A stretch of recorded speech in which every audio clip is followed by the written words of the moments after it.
இப்ப நைனாதீவுக்கு போய்கொண்டிருக்க சும்மா இருக்கா கதை கொடுத்தான் விக்னேஸ்வர ஐயாட்ட. அவரை பற்றி சொல்லேக்க எனக்கு மெய்சில் இருக்குது. அவர் என்ன சொல்றாருன்னு நீங்களே பாருங்க. விக்னேஸ்வரன் ஐயா, இப்ப நீங்கள் இதை எத்தனை வருஷமா ஓடுறீங்க? 45 வருஷம் ஓடுறாங்க. 45 வருஷம். இதுல நீந்துவியலா? நீந்துவேன். வேற என்ன செய்வீங்க? அட்டை குடிச்சனான், சங்கு குடிச்சனான். என்னண்டு? அட்டை, சங்கு, கடல் அட்டை எல்லாம் பிடிச்சு. எல்லாம் பிடிச்சனாம். அதெல்லாம் பயிரெல்லாம் பிடிச்சனாங்க. எல்லாமா? எல்லாம் செய்தாங்க. இப்ப தனியா இப்ப போட்டு ஓடிக்கொண்டு. இதுதான் முந்தின தொழில் உங்களிலோ? சங்கு, கடல் அட்டை, அவ்வளவுதான். தாமரை, தாமரை, கடல் தாமரை. கடல் தாமரை. அப்ப என்ன மூச்சு பிடிச்சு கொண்டு போறது? ஒரு அளவு மூச்சு கிடப்போம். ஒரு சாமி இல்ல, ஒரு அளவு பிடிச்சு கீழே போய் எடுத்துக்கொண்டு வந்து கொடுக்குறதாக்கு போட்ல கொடுக்குறோம். கட்டி கிடக்கும். நாங்க இதுல இருந்து அங்க போயிட்டு பிறகு அங்க கையை காட்டினா போட் வரும். வந்து ஏற்றுவாங்க. ஓ, ரைட் ரைட் ரைட். இப்ப இருக்கிறது நைனாதீவா இல்லாட்டி? சொந்த ஊர் நைனாதீவு. இங்கதான் இருக்கு. எத்தனை பிள்ளைகள்? எனக்கு 5 பிள்ளைகள். 5 பிள்ளைகள். பொம்பளை பிள்ளை, ஆம்பளை பிள்ளை? 2 பொம்பளை பிள்ளை, 3 படிக்காது.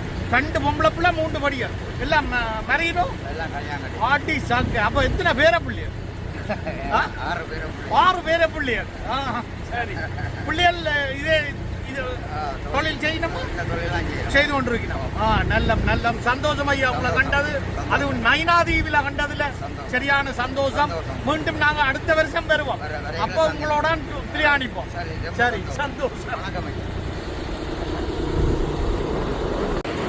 பாருங்கோ, பிரியாணத்தின் போது என்ன சுதந்திரமா அவர் தண்ட கிளி ராஜாத்தியோட டெலிபோன் கதைக்கிறார். பாருங்கோ, அப்படி அதுவும் படுத்திருந்து டெலிபோன் கதைக்கிற விதத்தை பாருங்கோ. அவ கனடாவில் இவர் நைனாதீவுக்கு போய்கொண்டு கதைச்சு கொண்டிருக்கிறார். பாருங்கோ, எங்கட மாப்பிள்ள செல்வம் வர்த்தக பிரமுகர் கண்டுட்டார்.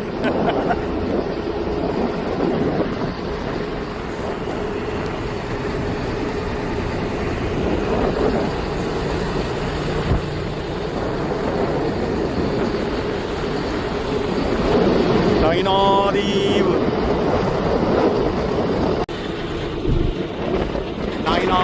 நாகபூஷணி அம்மன்